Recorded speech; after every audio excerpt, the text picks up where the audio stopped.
Gemeente, voordat ons skriflesing lees vanoggend, kom ons bid saam. As jy iemand naby jou het, gryp 'n hand en dan bid ons so as gesinne ook saam. Here, dankie vir u teenwoordigheid. Dankie dat ons in u teenwoordigheid kan wees en kan leer. Ons vra Here dat wanneer ons vanoggend u woord hoor, mag dit nie net woorde wees wat ons inneem en oorredeneer nie, maar mag dit ook woorde wees wat in ons harte kom lê, wat in ons wese 'n verskil maak, wat skuwe maak in ons gees. Jy sodat ons al meer en meer soos u kan word. Verander in ons dit wat verander moet word. Laat dit sterf in ons wat moet sterf. En Here, wek ook op dit in ons wat opgewek moet word. Maak lewend dit in ons wat dalk al gesterf het. Genees dit wat in ons genesing nodig het. Ons bid, Here, dat u woord vanoggend sal vrug dra, nie net in ons lewens nie, maar ook in die mense se lewens rondom ons. Mag ons die wees wat u nuus versprei. Mag ons die wees wat die verskil gaan wees.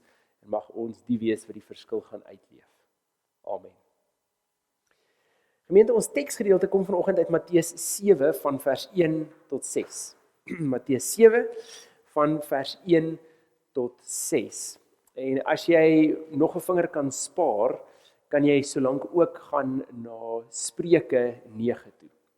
Ons gaan in Spreuke 9 ook so vinnig na iets loer, en dit bloot koppel met die teksgedeelte in Matteus. Maar ons hoofteksgedeelte is Matteus 7 vers 1 tot 6. En vanoggend is eintlik so eenvoudig dat ek eintlik kan begin met wat hulle noem die punchline is. En dan gaan ons dit net so 'n bietjie uitmekaar uittrek. Dit gaan nie oor reg of verkeerd nie. Geloof, die Bybel, ons pad saam met God, gaan nie oor reg of verkeerd nie. Dit gaan oor verhouding. En ons sukkel partykeer om hierdie ding reg te kry, en dis dalk omdat ons deels in 'n kultuur is waar ons probeer iets verdien.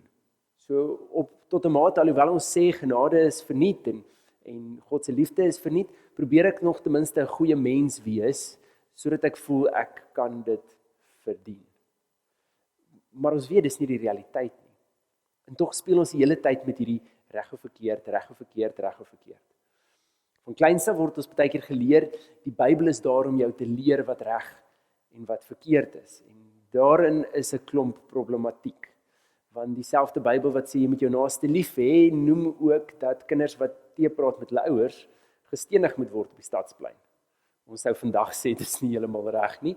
Die Bybel sê niks daarmee verkeerd nie. En so om te sê die Bybel wil ons leer wat reg of verkeerd is bietjie problematies. Daarmee saam het ons al vir mekaar gesê, dit gaan nie regtig oor of ek 'n morele lewe lei nie. God soek meer as net 'n morele lewe. God wil nie van my 'n nice mens maak nie. Ek kan 'n nice mens wees sonder God. Ek kan kies om mense lief te hê. Ek kan kies om bietjie meer geduld met mense te hê. Ek het nie nodig om 'n gelowige te wees om 'n aangename mens te wees nie. Maar God vra van my meer as 'n aangename mens. God vra van my dat ek sy hart leer ken en sy hart begin uitleef in die wêreld om ons, wat totaal anders is. Dis die tipe liefde en aanvaarding wat lewens verander. En dis nie iets wat ek sonder God kan doen nie. Maar dis ook nie iets wat ek doen net om nice te wees nie. Dit verg 'n verhouding met God. Dit vat iets baie meer. Vanoggend se teksgedeelte is 'n teksgedeelte oor dit wat ons juis dalk die grootste slaggat is vir ons, wanneer geloof vir ons begin gaan oor wat is reg en wat is verkeerd. En dis oordeel. So, kom ons begin by ons teks. Matteus 7 van vers 1 tot 6. Dit sê, moenie oordeel nie, sodat oor julle nie geoordeel word nie. Met dieselfde oordeel waarmee julle oor ander oordeel, sal oor julle geoordeel word. En met dieselfde maat waarmee julle vir ander meet, sal vir julle gemeet word. Waarom sien jy die splinter raak wat in jou broer se oog is, maar die balk in jou eie oog merk jy nie op nie? Of hoe kan jy vir jou broer sê, wag, laat ek die splinter uit jou oog uithaal, en intussen is daar 'n balk in jou eie oog? Huigelaar, haal eers die balk uit jou eie oog uit, dan sal jy goed kan sien om die splinter uit jou broer se oog uit te haal. Moenie wat heilig is vir die honde gooi nie. Hulle sal omspring en julle verskeur. En moenie julle parels voor die varke gooi nie, hulle sal dit met hulle pote vertrap. Ons lees net eers tot sover. Ons hak vinnig vas op daai middelste gedeelte. Haal eers die balk uit jou eie oog uit, dan kan jy die splinter uit jou broer se oog uithaal. En dan interpreteer ons dit baie keer, kry net eers jou eie lewe reg, en as jou lewe reg is, dan kan jy iemand anders ook reg help. Maar dis nie die konteks van hierdie teksgedeelte nie. Die heel eerste gedeelte is baie ernstig, moenie oordeel nie. Nie eers as jy dink jy het gronde om te oordeel nie. Moenie oordeel nie. En die vreesaanjaende ding daarvan is, soos wat jy oordeel, sal daar oor jou geoordeel word, en met die maat wat jy vir ander afmeet, sal daar vir jou afgemeet word. Dis 'n voorwaarde hierin. Jy kan eintlik besluit aan watter kant van die, in hierdie geval, lyn jy wil wees. Kies ek om nie te oordeel nie, want ek waardeer dit dat God, wanneer hy oor my oordeel, sy oordeel is, jy is waardig. Jy is aanvaar, jy is vergewe. Of kies ek om aan 'n kant te wees waar ek nog so 'n bietjie oordeel en mense in boksies en groepe pak, want dan kan ek dieselfde verwag. Die moeilikheid met hierdie is, dat meeste van dit gewoonlik uit ons eie egos is. Wanneer ons mense probeer reghelp, dan is dit baie keer die geval, ek weet wat reg is, en jy moet dalk net so 'n bietjie op die regte pad kom. Kom ek wys jou hoe dit lyk. En dis hoekom, om goed en sleg te ken, om reg of verkeerd te ken, is vir ons een van die grootste slaggate moontlik. Genesis 2 waarsku God die mens en sê, ek het vir julle die tuin geskep van Eden. Julle kan van alle bome eet, behalwe. En vertalings noem dit verskillend. Die een vertaling sê die boom van alle kennis, en die tweede, en van die ander vertaling sê die boom van die kennis van goed en kwaad. En die vraag sou wees, maar hoekom? Wel, want ons kan dit net eenvoudig nie hanteer nie. Die eerste sondeval van die mens het gegaan oor om te weet wat reg en wat verkeerd is. Hoekom? Daar's 4 beginsels. Die eerste beginsel is seker, dat of ons weet wat reg of verkeerd is, dit maak nie saak nie. Paulus skryf self en sê, dit wat ek wil doen, dit doen ek nie, en dit wat ek nie wil doen nie, juis dit doen ek. Dit gaan nie oor wat ons weet reg of verkeerd is nie, dit is eintlik irrelevant. Want ek kan weet 'n ding is verkeerd, maar as my hart op 'n sekere plek is, gaan ek in elk geval daarin optree.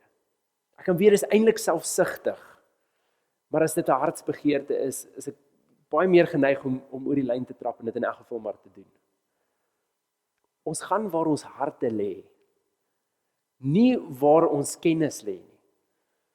Ons volg dit wat vir ons inherent belangrik is, nie die kundigheid wat ek het oor 2 sake nie. En so die gevolg is, God vra juis van verhouding van ons, want wanneer ek 'n verhouding het met God en ek leer God se hart ken, en my hart is by dit wat vir God belangrik is, dan is my keuse outomaties dit wat reg is. Ek het nie nodig om te probeer onderskei wat is nou reg en wat is verkeerd en wat moet ek hierin doen nie. Ek het net nodig om te weet, hoe voel God se hart in hierdie situasie? Wat is God se hart in hierdie situasie? My verhouding met God is belangrik, want my kennis is nie wat gaan maak dat ek een of die ander kies nie. Waar my hart is wat dit gaan bevestig. En so, dis die eerste rede hoekom reg en verkeerd nie saak maak nie, maar verhouding doen. Die tweede beginsel is die feit dat wanneer ek weet wat reg of verkeerd is, dit my gewoonlik die geleentheid gee om oor mense te oordeel.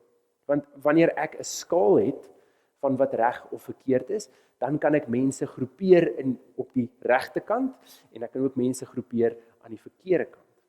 Die moeilikheid met hierdie is dis gewoonlik vreeslik kortsigtig. Dit is baie kortsigtig, want ons definisie gewoonlik van wat reg of verkeerd is, gaan grootendeels rondom die beginsel, as dit nie vir my skade doen nie, en ook nie vir mense rondom my skade doen nie, dan is dit mos oukei. Die enigste probleem is, ons weet die wêreld is nie so eenvoudig nie. Ons kan dalk iemand oordeel wat, kom ons sê vir argumentsonthaalwe, sy vrou slaan. Maar ek kan jou waarborg dat hierdie man wat sy vrou slaan, ook dit gesien het, toe hy groot geword het. Dat dit sy voorbeeld was. En dan kan ons nou wel sê, wel, jy het dalk 'n keuse om 'n ander lewe te lei, om 'n ander besluit te neem. Jy het die keuse om 'n beter mens te wees. Dit mag dalk so wees. Maar baie van ons is maar heel gemaklik met die ongeduld wat ons het, omdat die ongeduld is wat ons gesien het toe ons kinders was. En daarin verander ons niks, want dis maar wie ek is. Sien jy hoe moeilik raak hierdie goed? Jy vind jouself eintlik in 'n grys sop, waar jy nie meer regtig kan onderskei nie, want wat vir ons reg is in die een geval, is nie noodwendig reg vir al die gevalle nie. En dit wat my in my lewe vryskel, dit is goed. En dit wat in my lewe my in die moeilikheid bring, dit moet dalk nie wees nie. Maar die kriteria wat ek vir myself gebruik, is baie keer strenger vir ander mense. Dit sit ons op 'n plek waar ons mense onregmatig klassifiseer. Op die bietjie kennis wat ons het oor wat ons dink reg of verkeerd is. Ons beperkte kriteria, ek en my wêreldjie.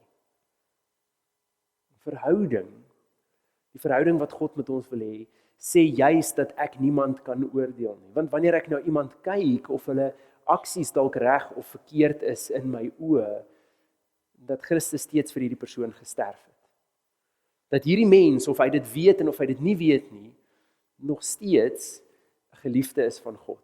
God se kind is. Iemand is waaroor God baie ernstig is.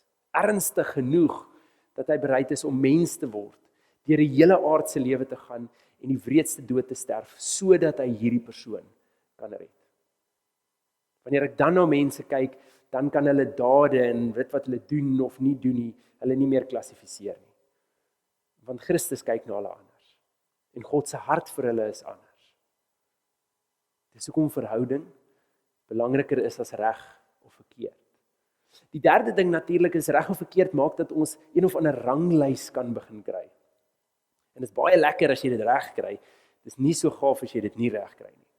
So hoe meer goed ek reg doen, hoe nader groei ek aan God. So jy kry dan in hierdie geval, in hierdie prentjie kry jy supergelowiges. Mense wat net 'n nou pad saam met God stap en alles reg doen en naby aan die Here leef. En dan kry jy die wat probeer maar stoei. En elke keer as jy probeer om iets beter reg te kry, dan val jy weer. Dit kan jou geduld wees of iets baie anders. En so dan sukkel ons om naby aan God te kom en jy voel nooit regtig asof jy God se teenwoordigheid of God se genade verdien nie. En hoor die woorde in daai sin. Want dit is nie iets wat ons kan verdien nie. Ons het een of ander ranglys geskep wat God nooit vir ons daar gestel het nie. Ons is nie nodig om meer goed reg te doen om nader aan God se hart te kom nie. Dis totaal en al 'n wanpersepsie. Jy kan in jou huishouding kinders hê wat 100% die reëls volg, maar nog steeds geen koneksie met jou het nie. Geen verbintenis nie. En daai huishouding kan hardloop soos 'n horlosie, met nie 'n ding wat uit plek uit is nie. Maar niemand het 'n koneksie met mekaar nie. Sien, die oomblik wanneer ons in verhouding met God kom, dan begin ek God se liefde beleef. En wanneer ek God se liefde vir my beleef en God se hart vir my beleef, dan besef ek al hoe meer dat daar niks is wat ek kan doen om dit te verdien nie. So die goed wat ek doen, wat 'n gaping sit tussen my en God se verhouding. Dis nie goed wat ek op 'n skaal van reg of verkeerd sit en hoe meer verkeerde goed ek doen, hoe verder is ek in die moeilikheid nie. Dit word net die goed wat vir my 'n hindernis is. Want God se teenwoordigheid is net vir my te belangrik dat ek tyd saam met God kan mis. So outomaties is my reaksie dat wat ook al 'n gaping tussen my en God sit, is iets wat ek outomaties vermy. Nie omdat ek probeer kies tussen reg of verkeerd nie, maar bloot net omdat ek nie tyd het daarvoor nie. Ek het nie lus dat hierdie ding tussen my en God kom nie. Die prys van sonde word vir my te hoog. Ek het nie nodig om te probeer onderskei tussen reg of verkeerd nie. Ek wil net niks hê wat tussen my en God kom nie. En hoe meer ek hierdie beweging maak, hoe minder begin reg of verkeerd saak maak. Hoe minder probeer ek 'n rangorde klim. Dis nogal vir my ironies, wanneer ons bekeer, dan is dit nie 'n fraksie van die Heilige Gees wat in jou is nie. Jy kry nie 'n porsie van die Heilige Gees en dan soos wat jy nou groei in jou geloof en meer regte dinge doen, so groei die Heilige Gees in jou nie. In jou woon die volheid van die Gees, dieselfde Gees wat oor die waters gesweef het toe daar nog niks was op die aarde. Dieselfde Gees wat daar was toe Jesus verlamdes opgehelp het, blindes laat sien het, dowes laat hoor het, vir Lazarus uit die dood opgewek het. En dis dieselfde Gees wat Jesus uit die dood opgewek het. Die volheid van daai Gees woon in my en jou. En jy het nie nodig om 'n hoop regte goed te doen om meer daarvan te kry nie. Die enigste uitnodiging is, hê 'n verhouding met my. Beleef die volheid daarvan. Word bewus van God se teenwoordigheid. Maar wanneer ons fokus op reg of verkeerd, dan gaan ons altyd hierdie lysies probeer maak. Ons gaan die leertjie probeer klim en as ek dit mis, dan sak ek die leertjie af. Dis nie 'n kriteria wat God ooit vir my of jou gegee het nie. Dis nie nodig nie. Die laaste ding is, bloot net omdat die lewe te kompleks is vir ons eenvoudige prentjie van reg of verkeerd. En ek gaan vir julle 'n voorbeeld hiervan gee. Ek kan met die beste moontlike bedoelings vir my vrou 'n sjokolade gee na 'n lang dag by die werk. Ek kan by die huis kom, met al die liefde in my hart vir haar daai sjokolade gee. En vir daai dag is dit absoluut wat sy nodig het. En is dit goed? Die hele beginsel van my bedoeling tot my aksie is positief. Dis reg. Ons klassifiseer dit as reg. Nou doen ek daai selfde aksie 'n week later. Maar sien, in hierdie geval het sy juis gekies om vir die volgende paar dae van suiker weg te bly en te detox. So, alhoewel my bedoeling dieselfde is, die lang dag dieselfde is, die aksie nog steeds reg is, bring ek nou vir haar versoeking op 'n skinkbord en werk dit nie meer nie. En dis juis hoekom. Sien, as ek net fokus op dit wat reg of verkeerd is, gaan ek dit baie keer reg hê en ander keer gaan ek dit mis, want die lewe is kompleks. Terwyl wanneer ek fokus op verhouding, dan weet ek wat die ander behoefte is agter dit. Dis die rede hoekom Jesus geen sieke op dieselfde manier genees het nie. Jesus het nie 'n resep gehad daarvoor nie. Hy het in elke omstandigheid dit anders hanteer. En wat hy vir die disippels gesê het is, ek doen niks vanuit my eie nie. Dit wat ek doen is omdat ek die Vader dit sien doen het, en dit wat ek sê is omdat ek die Vader dit hoor sê het. Dis eers in verhouding met God waar ons weet hoe om op te tree in verskeie omstandighede. En elke situasie gaan anders lyk. Ons kan nie 'n resep hê vir wat reg of wat verkeerd is in hierdie situasies nie, want God wil mense se harte aanraak. En God weet wat die bedoelings en die intensiteit en die ervarings van daai mens is wat ek en jy nie ken nie. So as ons nie in verhouding met God leef, naby in sy hart nie, gaan ons 10 teen net ons resepteboekie uittrek vir wat reg is in hierdie oomblik. Ongeraak deur dit wat eintlik nodig is. En God alleen weet dit. Wanneer ons na hierdie 4 goed kyk, dan is die bedoeling glad nie hiervan, dat jy maar kan maak wat jy wil, want dit gaan nie oor reg of verkeerd nie, dit gaan oor verhouding met God. As dit is wat jy uitneem uit hierdie boodskap uit, dan jy selfs die hart van God hierin gemis. En Paulus is baie ernstig hieroor, daar, juis in die Bybel noem hy hierdie beginsel in een van sy briewe en sê, wat beteken dit nou as God vir ons genade het, en ons almal deur genade gered is, dat ons nou net meer kan sondig? En dis juist nie hoe dit werk nie. God se liefde, God se hart is van so 'n aard, dat as ek dit werklik beleef het, dan maak niks anders vir my meer saak nie. En so, in essensie, wanneer ons regtig God se hart in verhouding met God inbeweeg, dan val 'n klomp ander goed in ons lewe eenvoudig in plek. Die probleem is as ons fokus bly op reg of verkeerd, dan hardloop ons onsself in mure vas wat nie nodig is nie. Ons sukkel met goed wat uitdagend is. Ons stoei, ons oordeel ander, ons oordeel onsself, ons probeer nader aan God groei met alles wat ek kan doen en bewys. Ons kry omstandighede verkeerd waar ons eintlik in God se hart moes optree. En dit alles net bloot omdat ons vasgehaak het by wat is reg en wat is verkeerd, in plaas van by God se hart te begin. My vraag is dalk, hoe begin ek by God se hart? Wel, lees bietjie die Bybel, en in plaas van om die Bybel te lees met wat is hierin reg of wat is verkeerd, sit jouself bietjie in Moses se skoene. Lees sy verhaal. Leer bietjie God ken deur Moses se oë. Wat sou dit vir jou gewees het om groot te word in die huis van die Farao? Wat sou dit vir jou gewees het om dan op 'n stadium te moes vlug vir jou lewe?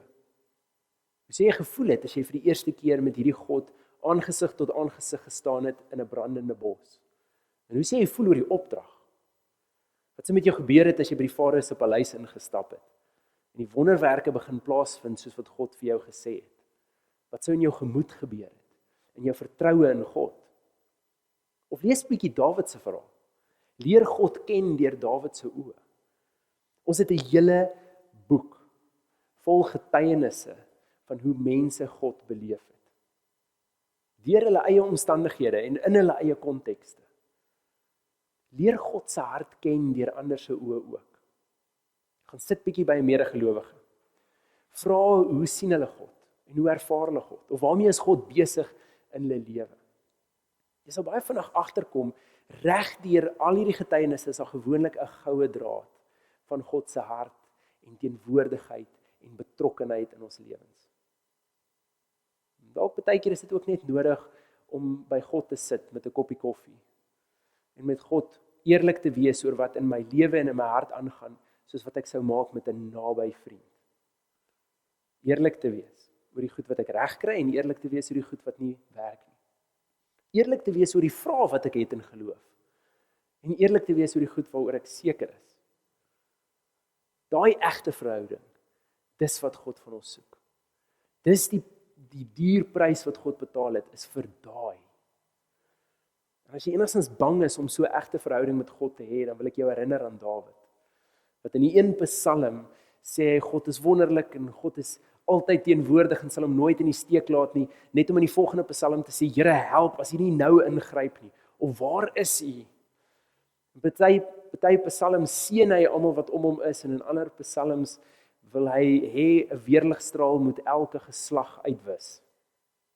En ten spyte van sy eerlikheid met homself en met God, noem God hom 'n man na my hart. God wil met ons 'n verhouding hê.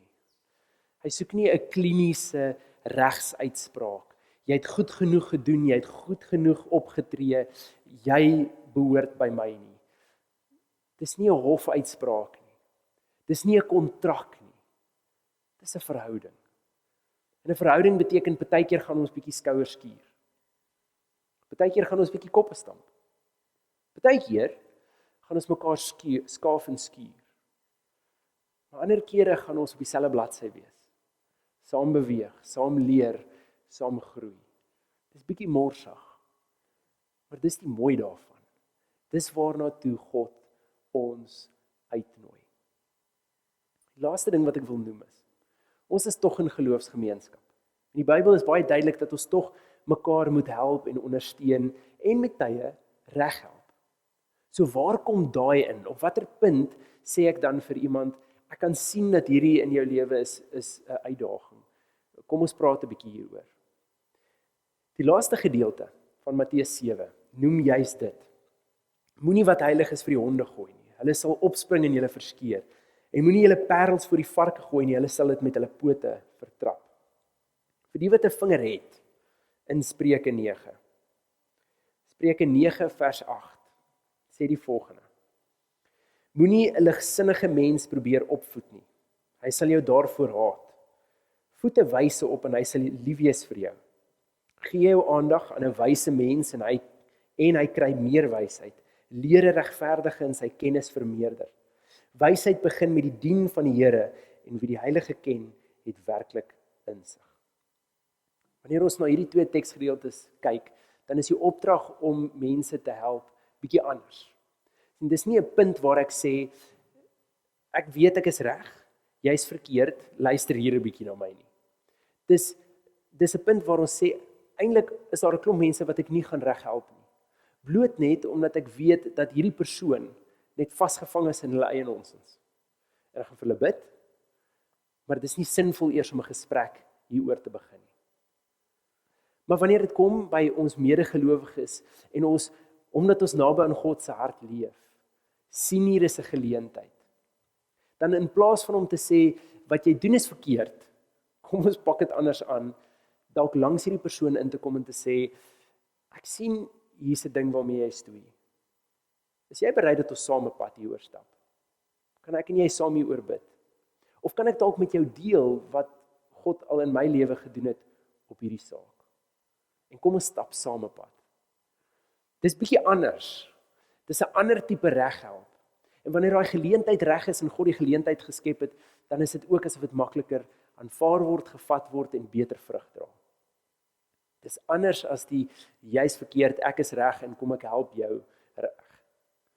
Dis baie meer van 'n ek kan sien hierdie is vir jou uitdaging. En ek wil jou ondersteun sodat dit nie 'n struikelblok in jou verhouding met God is nie. Want God het my dalk gehelp in daai struikelblok. Of ek ken iemand wat met my 'n storie gedeel het oor hoe hulle so 'n struikelblok saam met God hanteer het. Wanneer ons dan ander help, is dit nie omdat ons oor hulle oordeel nie.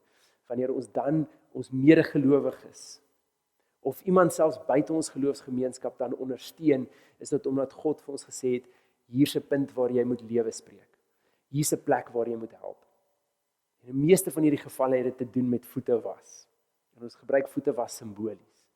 Om te kyk, waar kan jy hierdie persoon dien? Om iets van God se hart vir hulle duidelik te maak hierin. Om iets van hoe God hieroor dink, of hoe God oor hierdie saak werk, met hulle te kan deel. Om as nooit 'n vinger wys nie. Kan jy dink wat se las van ons skouers kan afval, as ons snap dat ons nie nodig het om reg te wees nie, ons nie nodig om verkeerd te wees nie, ons het definitief nie nodig dat ander moet weet hulle is reg of hulle is verkeerd nie. Ons het nodig om liefgehad te word deur 'n God. 'n God wat ons ongelooflik hoog ag. Nie omdat ons dit verdien nie, maar omdat dit is hoe God se hart vir ons klop. Dit gaan oor verhouding, nie oor wat reg of wat verkeerd is nie. Amen. Gemeente, ons is kinders van God, in die volle sin van die woord. En soos wat ons nodig het om in ons verhouding met ons ouers of ons verhouding met ons kinders aanvaarding te gee in totaliteit en dit ook so te beleef. So het ons 'n God wat ons vat net soos ons is. En wat in ons karakterontwikkeling iets meer wil doen as net ons kundigheid van wat reg of wat verkeerd is. Met dit in gedagte, mag die alomteenwoordige God, die Gees wat altyd met ons is, en Jesus Christus, wat die dierprys betaal het vir ons lewens, met ons, by ons, om ons, langs ons, onder ons, en deur ons werk, sodat God se waarheid al meer en meer deur ons gesien kan word. Amen.